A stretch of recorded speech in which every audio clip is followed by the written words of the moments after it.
SC ಮತ್ತು ST ಜನಾಂಗದವರು ಹೋರಾಟ ಮಾಡಿದರು.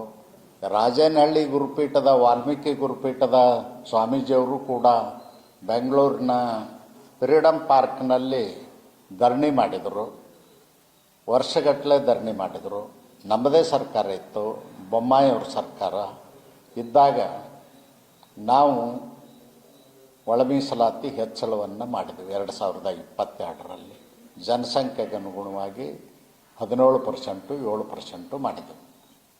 ಅದಕ್ಕಿಂತಲೂ ಮುಂಚೆ ಜನಸಂಖ್ಯೆಗೆ ಅನುಗುಣವಾಗಿ ಮೀಸಲಾತಿ ಹೆಚ್ಚಳ ಮಾಡಲಿಕ್ಕೆ ಕಾಂಗ್ರೆಸ್ ಮತ್ತು JDS ಸಮ್ಮಿಶ್ರ ಸರ್ಕಾರದಲ್ಲೇ ನ್ಯಾಯಮೂರ್ತಿ ನಾಗಮೋಹನ್ ದಾಸ್ ಅವರು ಕಮಿಟಿಯನ್ನು ನೇಮಿಸಿದ್ರು.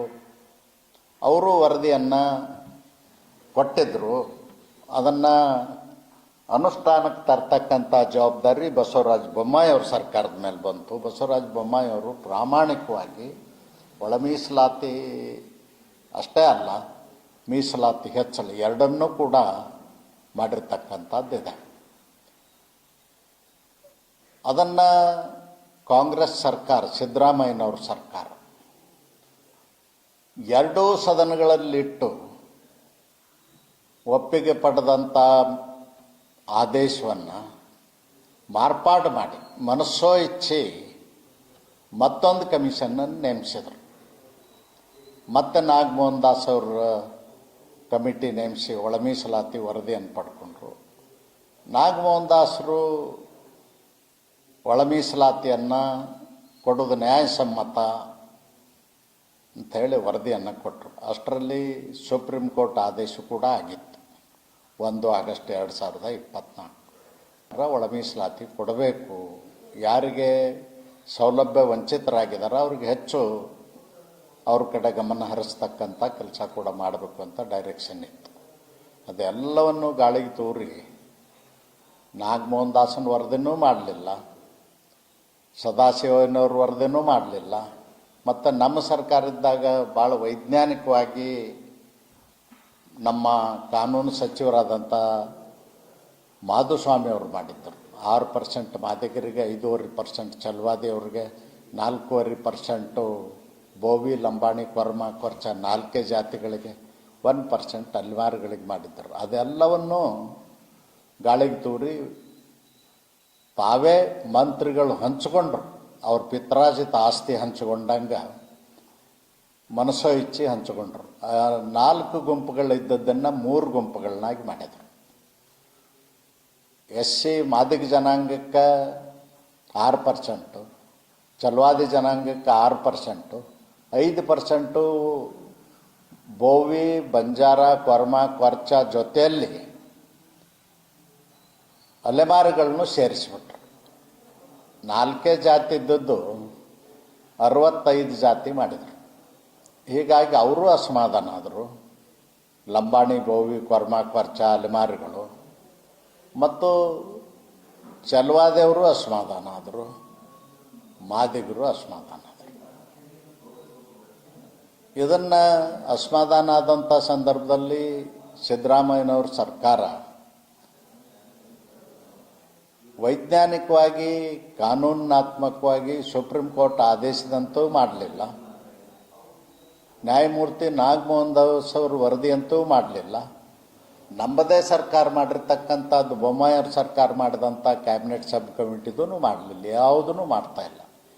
ಗೊಂದಲ ಸೃಷ್ಟಿ ಮಾಡಿ ಜಾತಿಗಳ ಮಧ್ಯೆ ಬಡದಾಟ ಹಚ್ಚಿ ತಾವು ಆನಂದವಾಗಿ ವಿಧಾನಸೌಧದಾಗ ಕೂತಿದ್ದಾರೆ. ಹಾಗೆಯೇ ಸರ್ಕಾರನೇ ಹೋಗಿ ನಾವು 56% ಮಾಡೋದಿಲ್ಲ, 50%ಗೆ ಮಾಡ್ತೇವೆ, 15%, 3% SC ST ಕೊಡ್ತೀವಿ ಅಂತ ಹೇಳಿದ್ರೆ ಈ ಜನಾಂಗಕ್ಕೆ ಮಾಡ್ತಕ್ಕಂಥ ಅನ್ಯಾಯ, ಮೋಸ ಆಗ್ತದೆ.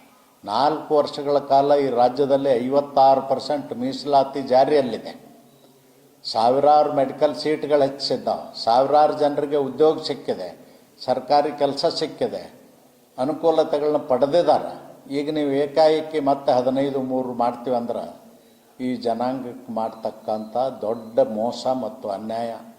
ಇದನ್ನು ಪ್ರತಿಭಟಿಸಿ ಮೊನ್ನೆ ದಿನ ಬೆಂಗಳೂರಿನಲ್ಲಿ ಮಾದಿಗ ಮೀಸಲಾತಿ ಮತ್ತು ಇನ್ನುಳಿದಂಥವ್ರು ಸೇರಿಕೊಂಡು ಹೋರಾಟವನ್ನು ಮಾಡಿದ್ದಾರೆ. ಅದಕ್ಕಿಂತಲೂ ಮುಂಚೆ ಚಿತ್ರದುರ್ಗದಲ್ಲಿ ನಾನು ಮೀಟಿಂಗ್ ಕರೆದು ಇಡೀ ರಾಜ್ಯದ ಎಲ್ಲ ಜಿಲ್ಲೆಯವ್ರನ್ನ ಕರೆದು 22ರಿಂದ ನಾವು ಹೋರಾಟವನ್ನು ಪ್ರಾರಂಭ ಮಾಡ್ತೀವಿ, ಪಾದಯಾತ್ರೆ ಮಾಡ್ತೀವಿ ಚಿತ್ರದುರ್ಗದಿಂದ ಬೆಂಗಳೂರಿಗೆ ಅಂತ ಸ್ಟೇಟ್ಮೆಂಟ್ ಕೊಟ್ಟಾಗ ಸರ್ಕಾರ ಗಡಬಡಿಸಿ ಮತ್ತೆ ದಿಕ್ಕು ತಪ್ಪಿಸುವಂಥ ಕೆಲಸವನ್ನು ಮಾಡಿದೆ.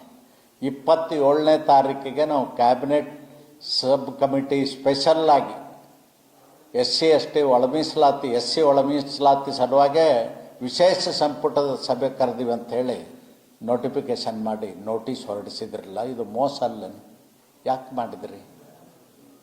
ಯಾಕಂದ್ರೆ 22ರಿಂದ ನಾವು ಪಾದಯಾತ್ರೆ ಮಾಡೋದು ಹೆದರ್ಕೊಂಡು ನೀವು ಮಾಡಿದ್ರಿ ಅಷ್ಟೇ, ಬೇರೆ ಏನೂ ಕಾರಣ ಅಲ್ಲ.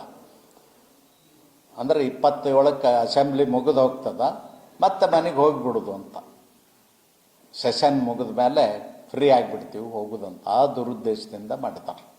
ಅದಕ್ಕೆ ನಾವು ಸರ್ಕಾರಕ್ಕೆ ಒತ್ತಾಯ ಮಾಡ್ತಾ ಇದ್ದೀವಿ, ಮೋಸದಾಟ ಬಿಡಿ.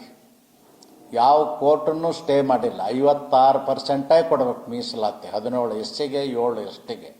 ಇರದಿದ್ದರೆ ನಾವು ಯಾವ ಕಾರಣಕ್ಕೂ ನಿಮ್ಮನ್ನು ಬಿಡೋದಿಲ್ಲ, ಹೋರಾಟವನ್ನು ಮುಂದುವರಿಸ್ತೇವೆ. ಮತ್ತು ಒಳ ಮೀಸಲಾತಿ ನೀವು ನಾಗಮೋಹನ್ ದಾಸರ ವರದಿ ಆದರೂ ಮಾಡಿ, ಮಾಧುಸ್ವಾಮಿ ಕಮಿಟಿ ರಿಪೋರ್ಟ್ ಆದರೂ ಮಾಡಿ, ಅಥವಾ ಸದಾಶಿವಯ್ಯನವರ ವರದಿ ಅಂತೆ ಆದರೂ ಮಾಡಿ, ಅಥವಾ ಸುಪ್ರೀಂ ಕೋರ್ಟ್ ಆದೇಶದಂತಾದರೂ ಮಾಡಿ. ನಿಮ್ಮ ಪಿತ್ರಾಜಿತ ಆಸ್ತಿ ಹಂಚಿಕೊಳ್ಳೋ ಥರ ನಾವೇ 4 ಮಂದಿ ಮಂತ್ರಿಗಳು ಕೂತು ಹಂಚ್ಕೊಳ್ತೀವಿ ಅಂದ್ರೆ ಅದು ಸಂವಿಧಾನ ವಿರೋಧಿ ಆಡಳಿತ ಆಗ್ತದ, ಅದೊಂದು ಕಪಟ ನಾಟಕ ಆಗ್ತದ, ಮತ್ತು ವಿಶ್ವಾಸ ದ್ರೋಹದ ಕೆಲಸ ನೀವು ಮಾಡ್ತೀರಿ ಅಂಥೇಳಿ ನಾನು ಹೇಳಲಿಕ್ಕೆ ಬಯಸ್ತೇನೆ. ನಾವು 27ರ ಕ್ಯಾಬಿನೆಟ್ಟಿನ ಸಬ್ ಕಮಿಟಿ ಇದನ್ನು ನೋಡಿಕೊಂಡು ನಿರ್ಣಯ ಮಾಡ್ತೀವಿ.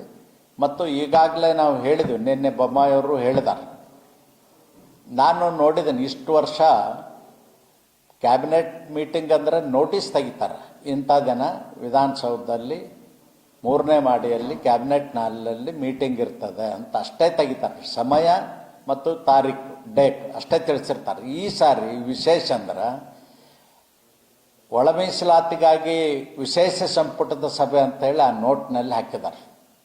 ಇದೊಂದು ಹೊಸ ಪದ್ಧತಿ, ಆ ಥರ ಇರಂಗಿಲ್ಲ. ಅಜೆಂಡಾಗಳು ಸಪ್ರೇಟ್ ಕಳಿಸ್ತಾರೆ, ಆದರೆ ಇದರೊಳಗೆ ಹಾಕಿಬಿಟ್ಟಾರೆ. ಅಂದ್ರೆ ಜನರನ್ನ ದಿಕ್ಕು ತಪ್ಪಿಸೋದು, ದಾರಿ ತಪ್ಪಿಸೋದು, ಮತ್ತು ಕೆಲಸಕ್ಕೆ ಬಾರ್ದನೆ ಮುನಿಯಪ್ಪನವ್ರ ಕಡೆಯಿಂದ ಸ್ಟೇಟ್ಮೆಂಟ್ ಮಾಡಿಸೋದು.